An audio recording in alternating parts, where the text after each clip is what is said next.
in on the day that Sir Elton John celebrates his 62nd birthday. All the best, Sir Elton, and, sorry. Sorry? What is it? It's the hardest word. I knew there was an Elton link there. Duh. Now that you can be sure that when asked, can you feel the love tonight? Sadly, it's bound to be a no from Sherrie Hewson.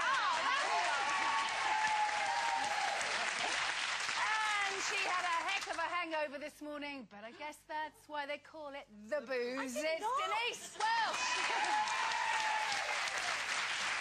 And it's no sacrifice to have her on board today. It's McDonald. And I can't do these blessed things on. It may only be my second show this week, but thankfully I'm still standing. It's me.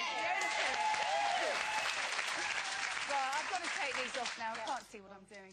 Ready and waiting in the loose lounge this afternoon are the man who's taken on his biggest challenge yet to get Britain swimming again. That's Duncan Goodhew, chatting away to the Emmy and BAFTA award-winning actress with over 50 incredible years in the business.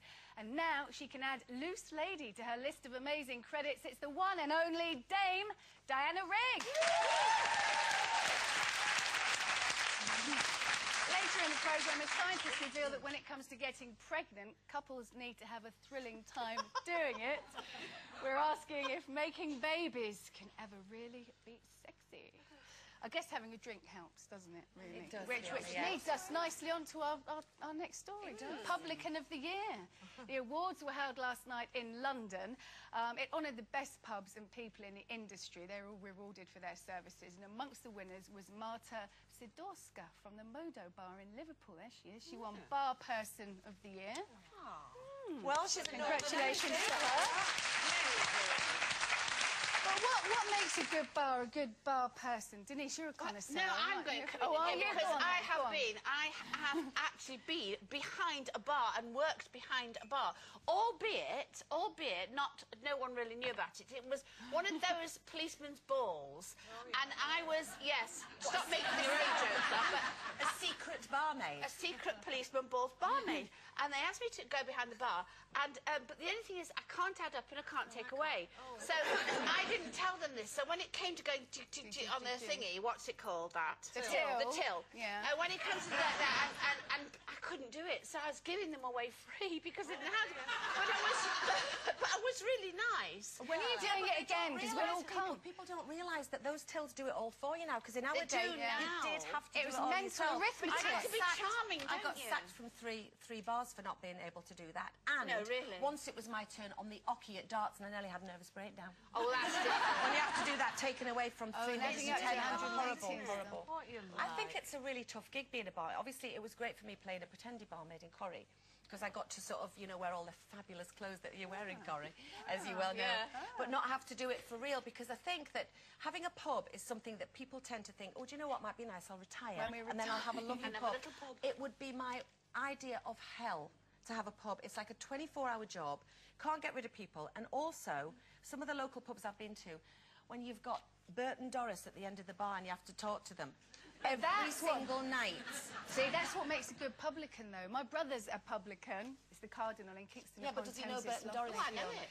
Yeah, no, he knows everyone else in the pub and their problems, but it's a real community pub, and it's difficult to run a pub now, because there's huge VAT on business rates and everything, and it's as you say, it's really and health and safety as well. Health and safety. Problem with health, because my brother's a publican, and he's fantastic because he's gorgeous, my brother Brett. Absolutely gorgeous, and everybody loves him, all the women love him, and he just knows how to do it. But you know what? He never suffers fools. No. Anybody, you know, because a lot of pubs have bouncers now. Not with my brother. He's just so fantastic. But he knows how to, you know, to work a room. Is he like a genial host, though? Is that what your brother's like? Yes, he goes and talks to all the customers and makes sure they're all right, and that's what it's good. That's what a good barman has to do. Not barman, Jane, I know Jane's been studying what makes a good pub, haven't you, Jane, for years now? I used to run, I've worked in pubs all my life, and I used to run about. I was a bar manager, you see, at the Pussycats, as everybody knows now, and also at Casanova's in Wakefield. You need great ambience as soon as you walk in. Yes. You know, good atmosphere. A clean bar. Don't have a sticky bar, because that really puts people off. Yes, because you know you get those little black flies, don't you, in bars? Yes, you can't have them. What you've got a clean toilet. Always have a good toilet. And always have clean windows, because you know through the eyes of the world is the window. Yeah, good towels. Also, regulars. Always know your regulars' names and always know what they drink, because that makes them feel even more special. When they say usual, please. Yes, that's right. And you also, best thing of all, you need to be a good listener. Yeah, for Bert and Doris and all those. Bert and Doris. So you two would be absolutely rubbish, wouldn't you? Rubbish. I think we should run a nice little place, don't you? And you can do the cabaret as well. A publican, your brother has to be No, a but publican my as brother well. always has been a publican. Look, you mentioned Coronation Street earlier on and being behind the bar at the Rovers. For those of you who are looking to improve your technique working in a pub, or for those of you who are looking to work in the industry, here's our Denise, former Rovers return landlady, to show you how it should be done. Oh, no. I would love to be your older sister. What do you mean me pork scratchings are stale, you cheeky... Go on, get out. And don't come back. You've made me right unhappy in happy hour.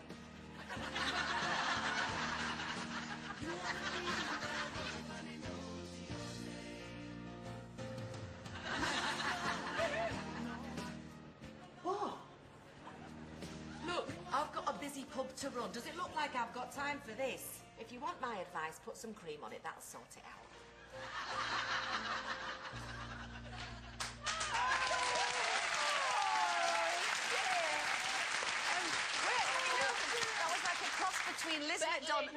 Between Liz McDonald and Jane McDonald, because it's her voice. I think, I'm a Geordie, why aren't I doing it in Geordie? Why am I doing it like Jane, like Yorkshire? No, Liz McDonald was definitely... Have you been? Anyway. Well, thank you. Why are you crying? No, I've got a rash. It's just my nervous rash. Yeah, embarrassed nervous rash. Can we move on, Fiona? All right, we'll move on. I think we need a break so she can calm down and sort her rash out. But on the other side of the ads, we'll be revealing the moments from our childhoods that have stayed with us to this day. And that's very soon. See you then.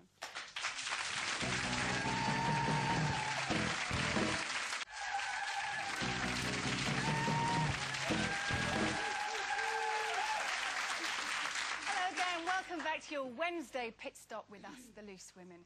Now, the actor Bill Nighy spoke recently about a traumatic school experience which he believes is partly to blame for his lack of confidence as an adult. I had a catastrophe when I hit puberty in that my hair went violently curly, he says. I tried putting some gunk on it, but nothing worked. One day, a teacher pulled me by my hair to the front of the class and let go, saying, "Nighy, what horrible hair." And the whole class thought it was Christmas, so poor Bill was pretty much damaged by that as a child. And although it sounded funny, you know, the gunk and everything, it really affected him.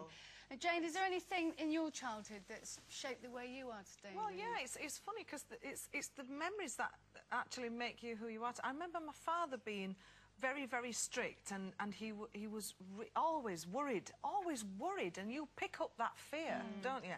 And we used to live next to a psychiatric hospital, and yeah, I know. And I tell you something, I wish we had a few more these days, I'll tell you. Yeah. But they've closed them all now, they're all flats. Anyway, I digress. We lived next door to it, and I remember him, I was about 5-year-old, and really seriously getting down to my level and saying, never, ever, ever go to those railings and never go through, because there's very sick people in there and they can hurt you.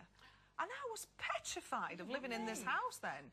I remember my brother, he didn't take no notice of me dad, he just went in there and had a good time, you know, and nicked the apples from the orchard and everything. And I used to have panic attacks, thinking that they were going to get my brother. So I had bad dreams about it and everything. So I always remember the fear that my dad instilled in us. And how did that carry on as an adult? Has that shaped you in any way? Well, yeah, because I grew up with fear a lot in my life. I mean, my dad used to also say to me, I got my car when I was about 18 and I learnt to drive, and he used to say, don't go past Barnsley because the car won't get you any further.